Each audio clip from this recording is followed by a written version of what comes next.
সম্মানিত আশেকে রসুল ও হোসাইনি মুসলমানদের প্রতি আমার অন্তরের অন্তঃস্থল হতে সালাম দিচ্ছি। আসসালামু আলাইকুম ওয়া রাহমাতুল্লাহি ওয়া বারাকাতুহু। বিসমিল্লাহির রহমানির রহিম। ইন্নামা হারামা আলাইকুমুল মাইতাতা ওয়াদ দামা লাহমাল খিনজির।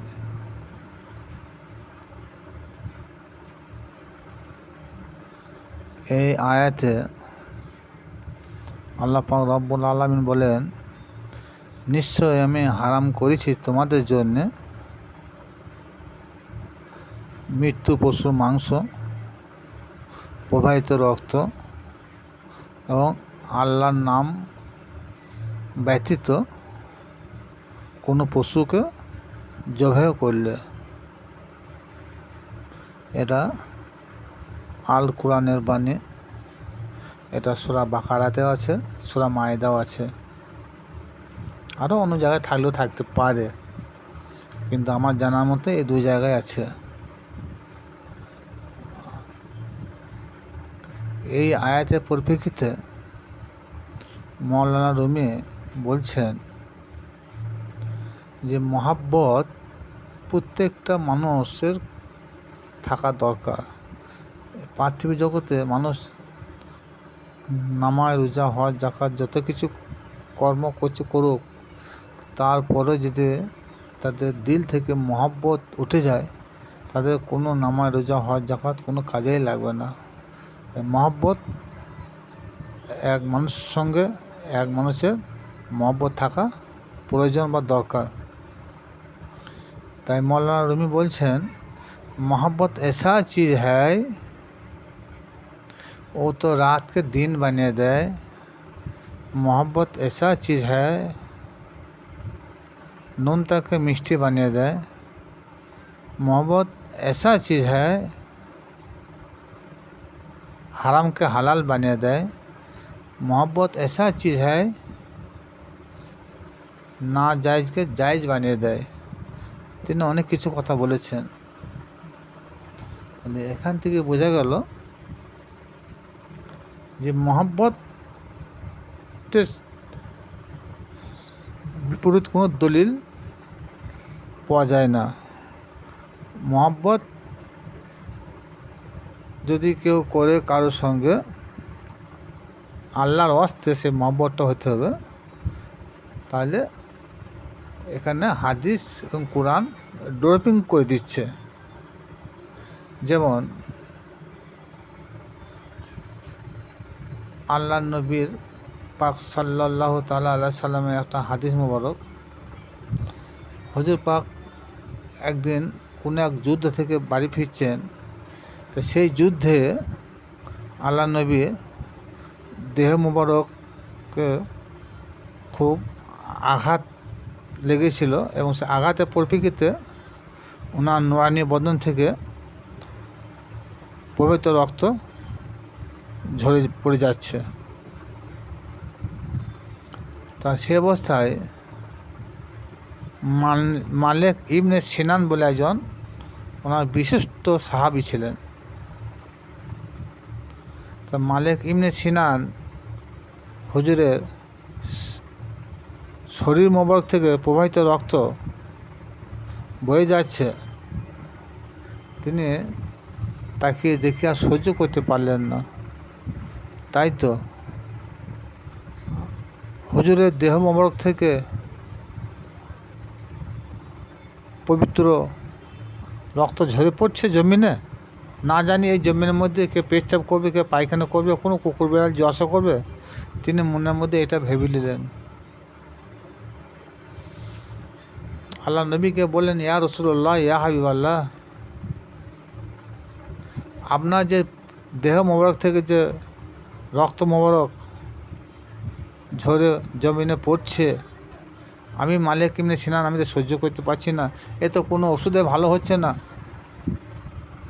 তাহলে আপনি যদি আমাকে হুকুম দেন, আমি একটা কর্ম করতে পারি। তুমি কী করবে? বলছে, আপনার এই দেহ মোবারক হতে রক্ত মোবারক যে ঝরে পড়ছে আমি সহ্য করতে পারছি না, আমি ওই রক্ত আমি মুখ দিয়ে চুমন করে ভক্ষণ করে নিতে পারি। আল্লাহ নবী পাক সাল্লাল্লাহু তাআলা আলাইহি সাল্লাম বললেন, হে মালিক ইবনে সিনান, তুমি কি জানো না তুমি তো কোরআন হাফেজ? আমার আল্লাহ পাক রব্বুল আলামিন কোরআনে কি বলেছে? ইন্নামা হারামা আলাইকুমুল মাইতাতা ওয়াদ্দামা লামাল খিনজির ওমা হিল্লা বিহিলি গাইরিল্লাহ, যে প্রবাহিত রক্ত খাওয়া হারাম করে দিয়েছে আল্লাহ। মালিক ইবনে সিনান তখন বললেন, ইয়া রাসূলুল্লাহ, রাখুন আপনার আল্লাহর কোরআন, আমি যদি জাহান্নামে যাও তবুও আচ্ছা, কিন্তু আপনার শরীর মোবারক থেকে যে রক্ত মোবারক ঝরে পড়ছে আমি সহ্য করতে পারছি না, আমি আর ওই রক্ত যেন জমিনে না পড়ে আমি তার জন্য আমি চুমন দিয়ে রক্তটা গিলে নেব। আল্লাহ নবী বারবার বলছেন, হে মালিক ইবনে সিনান, তোমাকে বারবার বলছি তুমি কি ওই রক্তটা পান করে তুমি কি জাহান্নামী হবে? ইয়া রাসূলুল্লাহ, ইয়া হাবিবাল্লাহ, আপনার পবিত্র রক্ত মোবারক ভক্ষণ করার পর যদি মালিক ইবনে সিনান যদি জাহান্নামে যায় তবুও আচ্ছা, কিন্তু আমি মালিক ইবনে সিনান আমি সহ্য করতে পারছি না। সঙ্গে আরও সাহাবী ছিল, তেনারা কিন্তু আল্লাহ নবীর কথার পরিপ্রেক্ষিতে কোরআনে আয়াতকে ফলো করছেন, তাই তো প্রবাহিত রক্ত খাওয়া আল্লাহ হারাম করে দিচ্ছে। তাই মালিক ইবনে সিনান ইনি কী করছেন? মালিক ইবনে সিনান তখন উচ্চস্বরে বলেন, ইয়া রাসূলুল্লাহ, আপনার বাকি কোনো সাহাবী যদি কেউ দুজকবাসী জান্নাতবাসী হোক আমার কোনো অসুবিধা নাই, কিন্তু আমার ভাগ্যে যদি জাহান্নাম লেখা থাকে তো আমি যাব, কিন্তু আমি মালিক ইবনে সিনান আপনার শরীর হতে যে প্রবাহিত রক্ত বয়ে যাচ্ছে আমি সহ্য করতে পারছি না, সুতরাং আপনার ওই প্রবাহিত রক্ত আমি ভক্ষণ করার পর যদি আমি জাহান্নামে যাই তবু আচ্ছা।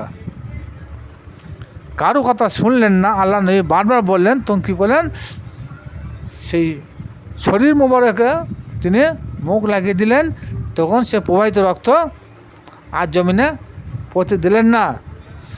বেশ কিছুক্ষণ পর তখন আল্লাহ নবী বলছেন, এ আমার সাহাবীরা তোমরা শোনো শোনো, তোমরা জান্নাতি লোক কোনদিন দেখেছো? ইয়া রাসূলুল্লাহ, ইয়া হাবিবাল্লাহ, আমরা এই হায়াতে জিন্দেগিতে কে জান্নাতি কে জাহান্নামী আমরা তো কাউকে এখন দেখে চিনতে পারি না, তা তোমরা কি জান্নাতি লোকে দেখতে চাও? ইয়া রাসূলুল্লাহ, নিশ্চয়ই আমরা জান্নাতি লোকে দেখতে চাই। আল্লাহ নবী বললেন, তোমরা যদি জান্নাতের লোকে দেখতে চাও তো মালিক ইবনে সিনানকে তোমরা দু চোখ ভরে দেখে নাও। ও সুবহানাল্লাহ, সুবহানাল্লাহ। তখন সাহাবীরা তো আশ্চর্য হয়ে গেল, তাই তো, যে আল্লাহ নবী বললেন যে প্রবাহিত রক্ত খাওয়া হারাম, আল্লাহ কোরআনে ঘোষণাও করেছে, কিন্তু কোরআনে আয়াতকে মহব্বতের টানে কী করলেন, হারাম কাজকে জায়েজ করলেন। অথচ সেই আল্লাহ নবী আবার বললেন যে তোমরা যদি জান্নাতের লোকে দেখতে চাও তা মালিক ইবনে সিনানকে দু চোখ ভরে দেখে নাও।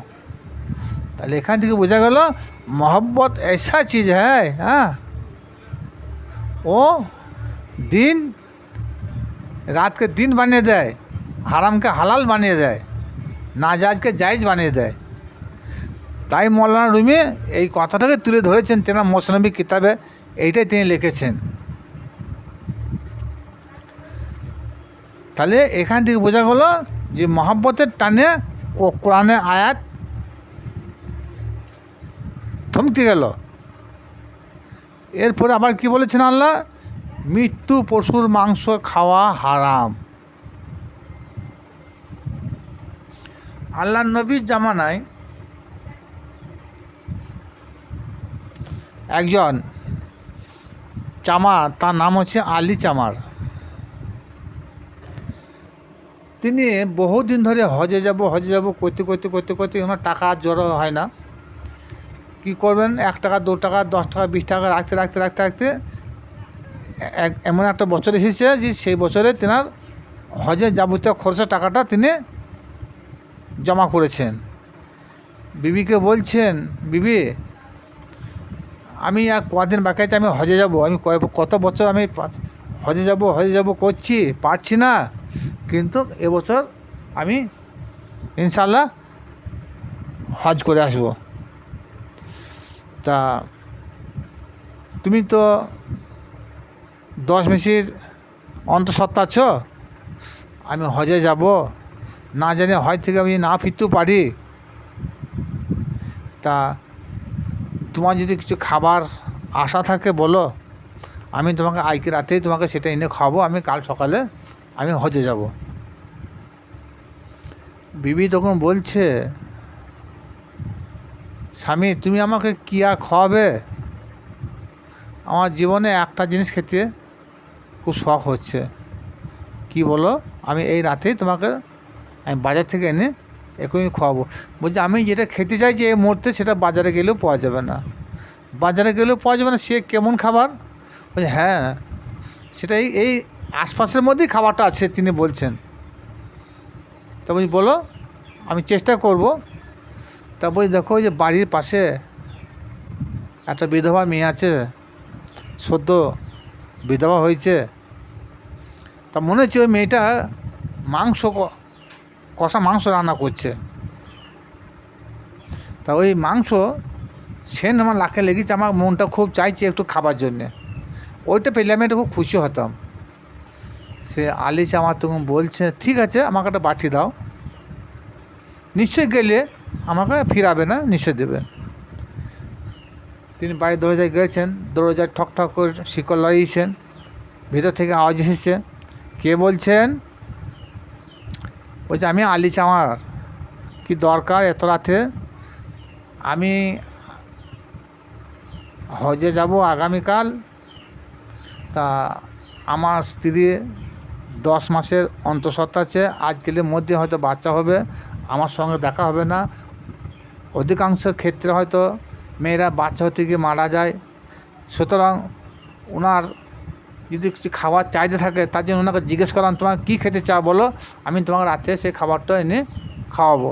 তা উনি আমাকে বললেন যে পাশের বাড়িতে আপনার নাম করে বললেন যে ওরা কষা মাংস রান্না করছে, ওই মাংস সেন্টটা আমার লাখে লেগেছে, ওই পাশের বাড়ি থেকে আমাকে একটু মাংস এনে দাও, আমি খুব খুশি হব। তা সেই রমণী বলছে, হে আলী চামার, তুমি আগামীকাল হজ করতে যাবে, তবে আমার বাড়িতে যে মাংস রান্না হচ্ছে এই মাংসটা আমার পরিবারের জন্য এটা হালাল আছে, তোমার পরিবারের জন্য এটা হারাম আছে। ওনার জন্যে হালাল আর আমার জন্যে হারাম, এ আবার কী কথা? ইনিও মুসলমান, আমিও মুসলমান। তো বলছে এটা বুঝিয়ে বলবেন। বলছে হ্যাঁ, বলতে অসুবিধা কিছুই নাই। বলছে আমার স্বামী মরার পর আমার 3টি বাল বাচ্চা আছে, আমার সংসারে প্রচণ্ড অভাব, কি করব? প্রতিদিন বাজারে ভিক্ষা করতে যাই, ভিক্ষা করে 2-5 টাকা 10 টাকা 20 টাকা যা হয় সেইটা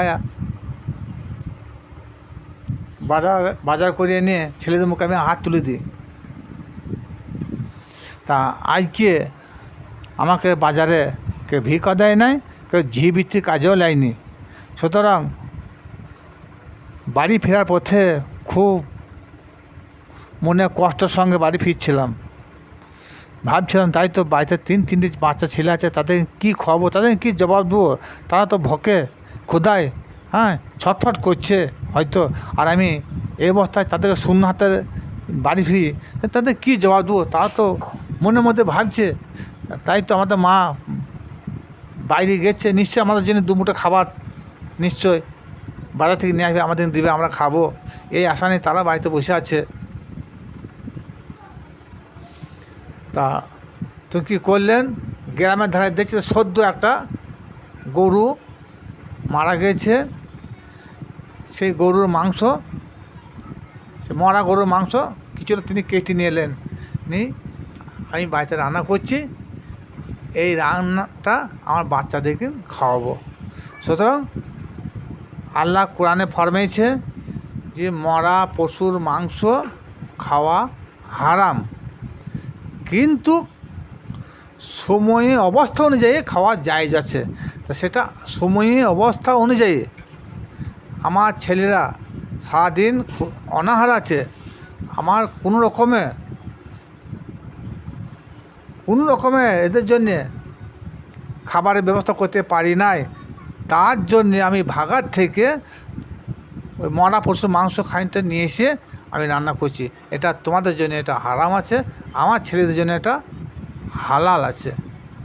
তাহলে এই দুটি কথাতে বোঝা গেল সময় ক্ষেত্রে কোরআনে আয়াত ড্রপিং করে দিচ্ছে।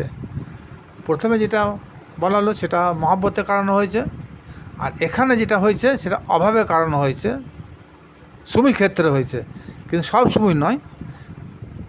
তাহলে কোরআন আয়াত এখানে ড্রপিং করলো। এরকম কোরআন শরীফে অনেক আয়াত আছে যেটা হারাম হালাল বলেছে, কিন্তু কার্যক্ষেত্রে যেটা হারাম বলে সেটা হালাল হয়ে যায়। এই দুটি হাদিস সংক্ষেপে বোঝাইলাম। এর মধ্যে অনেক কিছু গুরু রহস্য ভরা আছে। আপন আপন যদি কারোর মুর্শিদ থাকে,